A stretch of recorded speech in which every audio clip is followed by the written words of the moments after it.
안녕하세요. 성경 읽는 시간입니다. 네, 오늘은 어제에 이어서 계속해서 여호수아죠. 여호수아 7장부터 8장 9장까지 한번 달려보도록 할 텐데요. 네, 어제의 이야기는 여리고성을 막 무너뜨리는 그런 내용이었어요. 네, 과연 오늘은 또 어떤 또 승리의 이야기가 펼쳐질지 한번 같이 달려보도록 하겠습니다. 네, 먼저 여호수아 7장부터 한번 쭉 달려보도록 하겠습니다. 과연 오늘은 무슨 일이 벌어질지 궁금합니다. 네. 이스라엘 백성 가운데 전리품에 관한 여호와의 명령을 어기고 죄를 범한 자가 있었다. 네, 그렇죠. 전 솔직히 좀 너무 조용한 거 아닌가? 이거 이스라엘 스타일 아닌데? 이런 생각했었거든요. 네, 그렇죠. 이런 일이 벌어지네요. 네. 그는 유다 지파에 속한 세라의 증손이며 삽디의 손자이자 갈미의 아들인 아간이었다. 네, 이름도 이게 편견일 수 있는데 이름 참 그러네요. 네, 아간. 네, 살짝 도둑놈 같은 느낌인데 이런 느낌이 살짝 드네요. 네. 그가 전리품의 일부를 훔쳤으므로 여호와께서 이스라엘 백성에게 몹시 노하셨다. 네, 요거 이제 말씀하신 그대로 여리고 성을 점령한 직후에 여호수아는 여리고에서 몇 명의 정찰병을 보내 베델 동쪽 벤 아웬 근처에 있는 아이성을 탐지해 오라고 지시하였다. 네, 아이성도 좀 많이 들어본 느낌이에요. 그래서 그들은 그 땅을 탐지하고 돌아와서 여호수아에게 이렇게 보고하였다. 아이성을 치기 위해 모든 군대가 다 올라갈 필요는 없습니다. 그곳은 2, 3천 명 정도의 병력이면 충분히 이길 수 있는 조그만한 성이었습니다. 그래서 3천 명 정도의 병력만 보냈으나 그들은 보기 좋게 패하여 아이군 앞에서 도망하였다. 아이군이 접전 끝에 36명 정도의 이스라엘군을 죽이고 도주하는 나머지 병력을 성문에서부터 스바림까지 추격하여 비탈길에서 쳤으므로 이스라엘군은 전의를 상실한 채 기진맥진하여 떨고 있었다. 네. 예상 밖의 일이 벌어진 거죠. 네. 그러자 여호수아는 이스라엘 백성의 지도자들과 함께 옷을 찢고 통곡하며 머리에 티끌을 뒤집어 쓰고 해가 저물도록 여호와의 법궤 앞에 엎드려 있다가 여호와에게 이렇게 부르짖었다. 주 여호와여, 정말 슬픈 일입니다. 어째서 이 백성을 인도하여 요단강을 건너게 하시고 아모리 사람의 손에 넘겨 멸망시키려고 하십니까? 차라리 우리가 요단강 건너편에서 살았더라면 좋을 뻔하였습니다. 여호와여, 이스라엘군이 적군에게 패하며 쫓겨왔는데 내가 무슨 말을 할 수 있겠습니까? 가나안 사람들과 그 주변 민족들이 이 소식을 듣게 되면 그들이 우리를 포위하여 전멸시킬 것입니다. 주의 크신 이름을 위해 주께서는 어떻게 하시겠습니까? 네, 살려달라고 이제 비는 거죠. 근데 느낌이 살짝 왜 우리를 요단강을 건너게 했습니까? 이렇게 말하는 그 말투가 너무 전 거슬려요. 예. 왜 얘네들은 말을 안 이쁘게 하지? 참 좀 그런 느낌 살짝 있어요. 그때 여호와께서 여호수아에게 말씀하셨다. 일어나라. 어째서 이렇게 엎드려 있느냐? 이스라엘이 죄를 짓고 말았다. 그들이 내 명령에 불순종하여 만지지 말라고 지시한 물건을 훔치고서도 그 사실을 속이고 그것을 자기 소유물 가운데 숨겨 두었다. 이것이 바로 이스라엘군이 적군에게 패하여 등을 돌리고 달아나게 된 이유이다. 그 결과 너희도 역시 그 저주받은 물건과 같이 되었다. 너희가 가져서는 안 될 그 물건을 너희에게서 제거하지 않는 한 내가 다시는 너희와 함께하지 않을 것이다. 너는 일어나 백성들을 성결하게 하고 내일을 위해 준비하라고 지시하여라. 그리고 이스라엘의 하나님 나 여호와가 이렇게 말한다고 그들에게 전하여라. 이스라엘아, 너희 가운데 가져서는 안 될 물건을 도둑질한 사람이 있다. 너희가 그 물건을 너희에게서 제거하기 전에는 너희가 적군을 당해낼 수 없을 것이다. 내일 아침 너희는 지파별로 내 앞에 가까이 나오너라. 범인이 속해 있는 지파를 나 여호와가 지적하겠다. 나에게 지적당한 그 지파는 집안별로 가까이 나오너라. 나 여호와가 그 범죄한 집안을 지적하겠다. 나에게 지적당한 집안은 가족별로 나오너라. 그리고 지적당한 가족은 한 사람씩 나와야 한다. 너희는 가져서는 안 될 물건을 도둑질한 자로 뽑힌 그 사람과 가족을 화형시키고 그가 가진 모든 물건을 불태워 버려라. 그는 나 여호와의 계약을 어기고 이스라엘 가운데 재난을 불러일으킨 장본인이다. 네. 이게 별 생각 없이 읽었는데 갑자기 소름이 빡 돋으면서 무슨 생각이 들었냐면 기회를 이렇게 많이 준 거예요. 지파별로, 그다음에 뭐 가족별로, 집안별로 막 이렇게 해서 계속 나누는 거예요. 이 전에 만약에 지파별로 딱 나오라고 했을 때 이미 가서 제가 그랬습니다. 죄송합니다. 불태우고 막 이랬으면 과연 결과가 어땠을까라는 생각이 불현듯 팍 들더라고요. 소름 끼치면서. 네, 엄청난 기회를 계속 주고 있다는 그런 느낌이 살짝 드네요. 네. 어쨌든 다음 날 아침, 이것도 전날 이렇게 얘기를 한 거잖아요. 네, 어마어마한 기회를 준 건 아닐까 그런 생각이 드네요. 다음 날 아침 일찍 여호수아는 이스라엘 백성을 각 지파별로 여호와 앞에 가까이 나오게 했는데 그 중에서 유다 지파가 뽑혔다. 조용히 있어요. 뽑혔는데. 그리고 유다 지파를 집안별로 나오게 했을 때 세라 집안이 뽑혔다. 이때도 조용히. 그 다음에 여호수아가 세라 집안을 각 가족별로 나오게 하자 거기서 삽디의 가족이 뽑혔고 마지막으로 삽디의 가족 중에서 남자들을 한 사람씩 나오게 하자 삽디의 손자이며 갈미의 아들인 아간이 범인으로 뽑혔다. 그때 여호수아가 아간에게 말하였다. 너는 이스라엘의 하나님 여호와께 사실을 말하고 죄를 고백하여라. 내가 한 일을 하나도 숨기지 말고 낱낱이 나에게 말하라. 그러자 아간이 여호수아에게 대답하였다. 내가 이스라엘의 하나님 여호와께 범죄한 것이 사실입니다. 왜 이제 와서 얘기를 할까요? 내가 바빌로니아 제품의 예쁜 외투 한 벌과 약 2.3kg의 은과 570g의 금덩어리 하나를 보고 탐이 나서 가져왔습니다. 그 물건들은 지금 내 천막 안에 땅속에 묻혀 있으며 은은 제일 밑에 있습니다. 그래서 여호수아는 몇 사람을 시켜 다 물건을 찾아오라고 지시하였다. 보면 별거 아닌 거예요. 외투 하나랑 요만한 금덩어리 570g이면 조그만 거거든요. 은도 한 2.3kg면 그렇게 큰 게 아닌데 참 욕심이 참 그러네요. 네.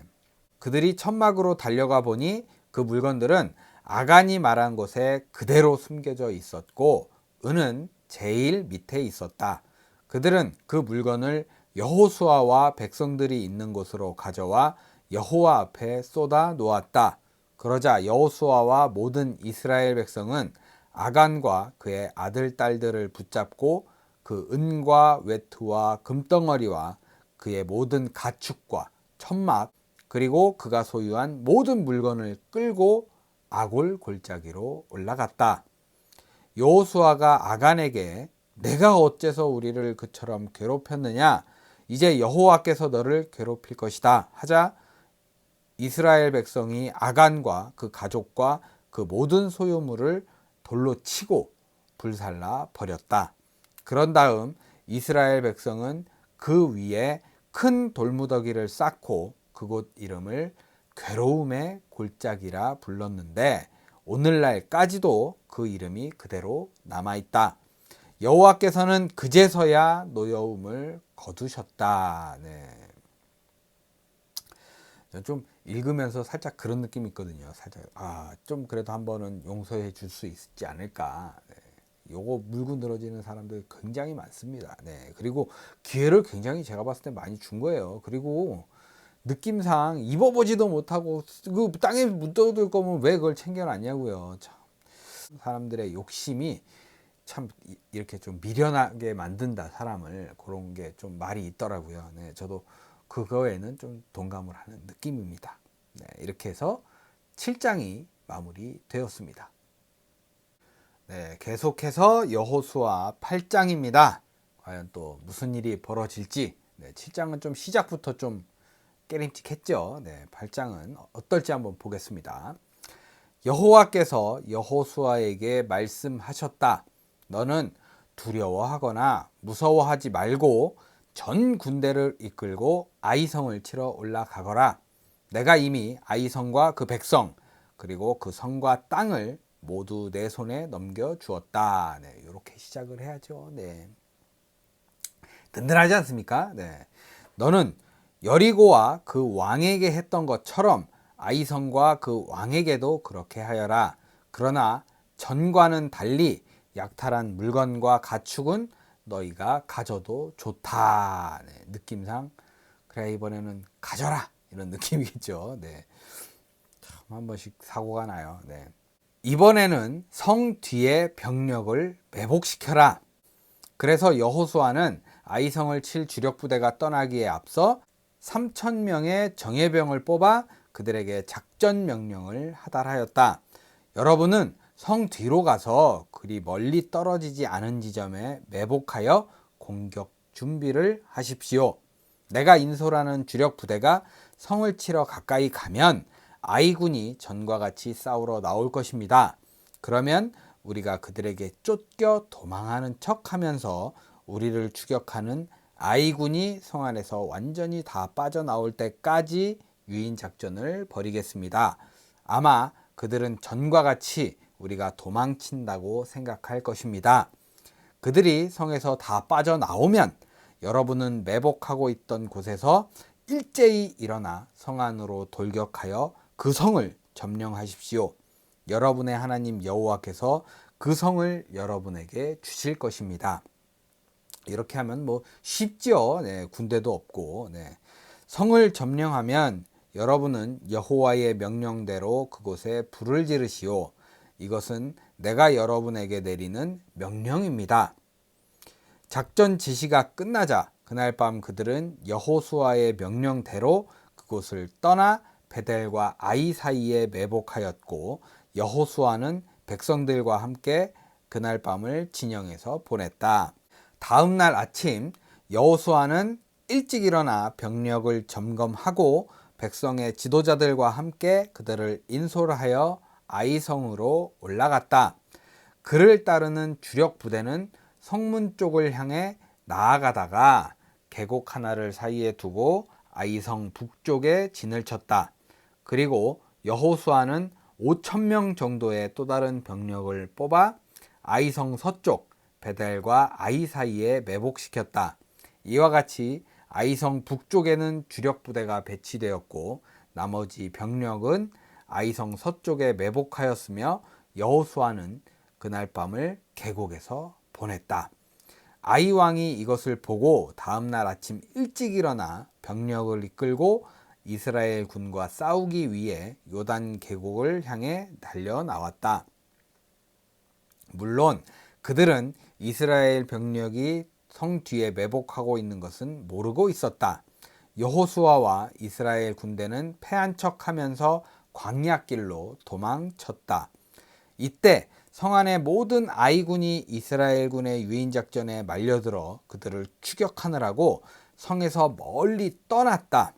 그래서 아이성이나 베델에는 남아있는 적군이 한 명도 없었고 성문은 활짝 열려 있었으며 성은 무방비 상태였다. 와, 이렇게까지 버리고 아무리 적군이 도망간다고 이렇게까지 쫓아가나라는 생각이 드네요. 네.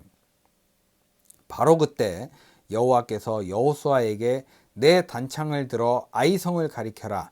내가 그 성을 너에게 주겠다 하고 말씀하셨다. 여호수아는 여호와의 명령대로 단창을 들어 아이성을 가리켰다. 여호수아가 단창을 들어 신호를 보내는 순간 매복하고 있던 이스라엘군이 일제히 일어나 성 안으로 돌격하여 성을 점령하고 즉시 성에 불을 질렀다. 아이군이 뒤돌아 보니 성 안에 불길이 치솟고 있었다.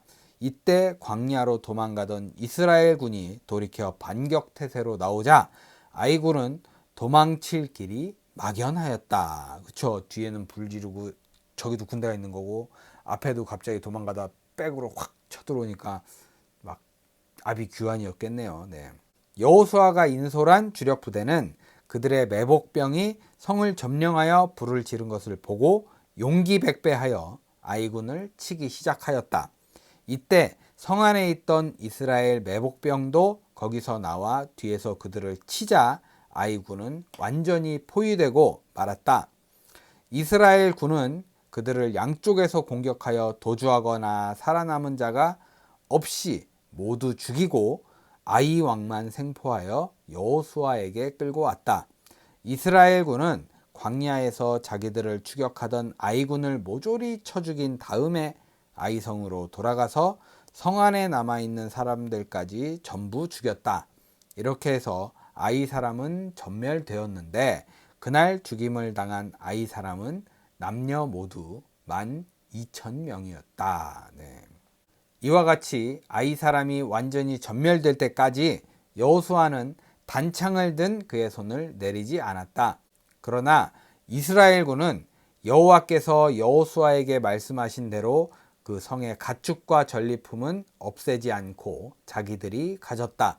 이렇게 하여 아이성은 잿더미가 되어 오늘날까지 황폐한 땅이 되고 말았다. 네. 이러고 보면 이스라엘 사람들이 이제 가나안 땅에 살면서 성은 필요가 없었나 봐요. 네, 성을 다 무너뜨리고 이제 잿더미 만들고 황폐하게 하고 하네요. 네, 전 성에서 살 줄 알았는데 그러지 않네요. 네.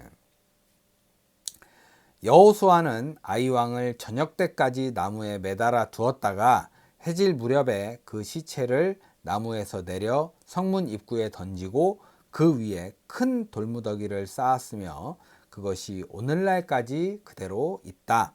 그리고서 여호수아는 이스라엘의 하나님 여호와를 위하여 에발산에 단을 쌓았다.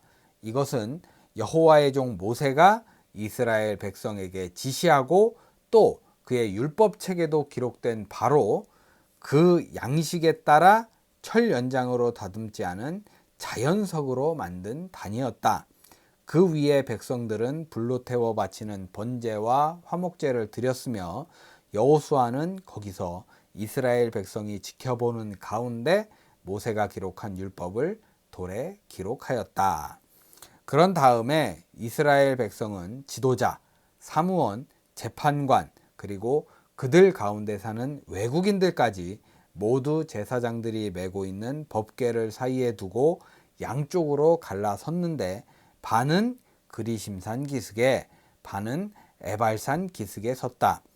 이것은 여호와의 종 모세가 이스라엘 백성을 축복할 때는 그렇게 하라고 명령하였기 때문이었다. 그리고 여호수아는 여자들과 아이들과 외국인을 포함한 모든 이스라엘 백성에게 율법책에 기록된 대로 축복의 말씀과 저주의 말씀을 크게 낭독해 주었으며 모세가 명령한 것 중에서 그들에게 낭독해 주지 않은 말은 하나도 없었다. 네. 살짝 모세의 영향력이 엄청났다 라는 생각이 들면서 8장도 마무리가 되었습니다. 네, 마지막으로 여호수아 9장이죠. 네, 아이성에서 승리를 딱 하고 또 이제 어떤 일이 벌어질까요? 네. 요단강 서쪽 지역의 왕들이 이 일을 듣고 합세하여 여호수아가 이끄는 이스라엘군과 맞서 싸울 태세를 갖추었다. 그들은 산간지대와 저지대와 북쪽으로 레바논까지 뻗어 있는 지중해 연안 일대에 흩어져 사는 헷족, 아모리족, 가나안족, 브리스족, 히위족, 여부스족의 왕들이었다. 그러나 히위족의 기브온 사람들은 여리고와 아이에서 일어난 일을 듣고 살 길을 찾기 위해 묘한 꾀를 내어 여호수아에게 사신을 보냈다.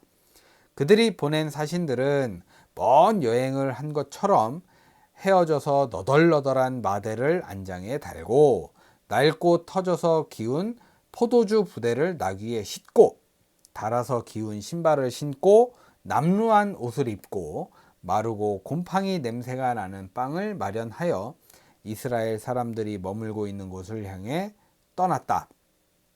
그들은 길갈에 있는 이스라엘 진영에 이르러 여호수아와 그 백성에게 우리는 당신들과 평화 조약을 맺기 위해 먼 땅에서 왔습니다. 이제 우리와 조약을 맺읍시다 하였다. 그러나 이스라엘 사람들은 이 히위 사람들에게 이렇게 말하였다. 당신들은 이 부근에 사는 사람들 같은데 만일 그것이 사실이라면 우리가 어떻게 당신들과 조약을 맺겠소? 그렇죠. 이렇게 하지 말라 그랬죠. 하나님 분명히. 네. 그들이 여호수아에게 우리가 당신의 종이 되겠습니다 하고 대답하자 여호수아가 그들에게 물었다. 당신들은 누구며 어디서 왔소? 그때 그들은 여호수아에게 이렇게 대답하였다. 우리는 당신의 하나님 여호와의 이름을 듣고 아주 먼 지방에서 왔습니다. 우리는 그가 이집트에서 행하신 모든 일과 또 그가 요단 동쪽 지방에 살던 아모리 사람들의 두 왕, 곧 헤스본 왕 시혼과 아스다롯에 있던 바산 왕 옥에게 행하신 일도 전부 들었습니다. 그래서 우리 지도자들과 우리 땅에 사는 모든 사람들이 우리를 당신에게 보내면서 너희는 여행에 필요한 식량을 준비하고 이스라엘 사람들에게 가서 우리가 그들의 종이 되겠다고 알리고 평화 조약을 맺으라고 했습니다. 우리가 가진 이 빵을 보십시오. 우리가 이곳으로 떠나올 때 이 빵은 찜통에서 막 끄집어내어 따끈따끈 했었는데 지금 보다시피 이것은 바싹 마르고 곰팡이까지 폈습니다. 또 포도주를 담았던 이 가죽 부대도 처음에는 새 것이었으나 지금은 낡아 찢어졌습니다. 이것뿐만이 아니라 우리의 이 옷과 신발도 긴 여행을 하는 동안 낡고 닳아서 못 쓰게 되었습니다. 여호수아와 백성의 지도자들은 그들이 가져온 음식을 조사해 보고 이 문제에 대해서 여호와께 물어보지도 않은 채, 그렇죠. 이런 일이 또 발생하죠. 네. 찝찝해요. 꼭 이런 게. 네. 곧 기드온 사람들과 평화 조약을 맺고 그들을 이스라엘 백성과 함께 살 수 있도록 허락해 주었다. 그리고 백성의 지도자들은 그들과 맺은 조약을 엄숙히 지킬 것을 맹세하였다. 네. 뭔가 되게 찝찝하게 만드는 것 같아요. 느낌이. 네. 조약을 맺은 지 3일 후에 이스라엘 백성은 그들이 가까운 이웃에 살고 있는 사람들임을 알게 되었다. 조약을 맺고 난 다음이죠. 네. 그래서 이스라엘 사람들은 그 사실을 밝히기 위해 즉시 그곳을 떠나 3일 만에 그들이 사는 여러 마을에 도착하여 그 지역 일대가 기브온, 그비라, 브에롯, 기럇 여야림이라는 사실을 확인하였다. 그러나 그들을 칠 수 없었던 것은 백성의 지도자들이 이스라엘의 하나님 여호와의 이름으로 그들과의 조약을 지키기로 엄숙히 맹세하였기 때문이었다. 네. 이 일로 모든 백성이 그들의 지도자들을 원망하자 그들이 이렇게 대답하였다. 우리가 이스라엘의 하나님 여호와의 이름으로 그들에게 엄숙히 맹세하였으므로 이제 그들에게 손을 댈 수 없습니다. 우리는 그들에게 맹세한 대로 그들을 살려 주어야 합니다. 만일 우리가 이 약속을 어기면 여호와께서 우리를 벌하실 것입니다. 그러므로 그들을 살려주어 우리를 대신해서 나무를 패고 물을 깃는 종이 되게 합시다. 여호수아는 기브온 사람들을 불러놓고 따졌다. 너희는 바로 이 부근에 살면서 어째서 멀리서 왔다고 우리를 속였느냐? 너희는 우리를 속인 죄로 저주를 받아 영영 우리의 종이 되어 우리 하나님의 성소를 위해 나무를 패며 물을 깃게 될 것이다. 그러자 그들은 여호수아에게 이렇게 대답하였다. 당신의 하나님 여호와께서 그의 종 모세에게 이 땅을 모두 당신들에게 주고 또 이곳 백성을 다 죽이라고 명령하신 것이 사실임을 우리가 알게 되었습니다. 우리가 이렇게 한 것은 당신들을 두려워하여 우리 생명의 위협을 느꼈기 때문입니다. 이제 우리는 당신의 손안에 있습니다.